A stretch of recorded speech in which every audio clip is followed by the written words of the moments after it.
Une exposition sur la ville de Mayence en Allemagne, l'occasion de revenir sur l'histoire du partenariat franco-allemand et surtout le jumelage avec Dijon, l'un des premiers à avoir eu lieu avec une ville allemande il y a 60 ans.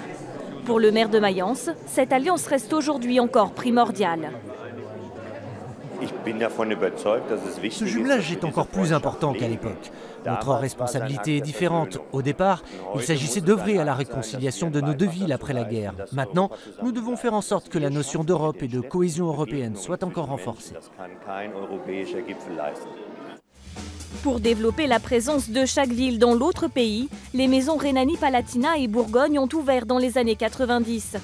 Le jumelage a permis d'organiser des événements culturels ou sportifs. Chaque année, on compte même plus de 200 échanges d'étudiants entre la Bourgogne et l'Allemagne. Le but, c'est de collaborer sur différents projets.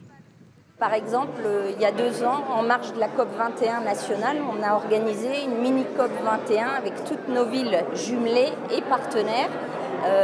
Et donc Dijon-Mayence, c'était le noyau dur. Le maire de Dijon, il était à Mayence, il a vu que dans la cour du musée, il y a une brasserie.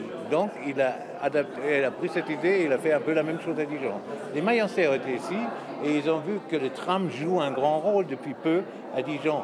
À Mayence, il y avait toujours un tram, mais ils ont dit, après cette expérience ici, on va élargir notre réseau de trams parce que ça apporte beaucoup à une ville.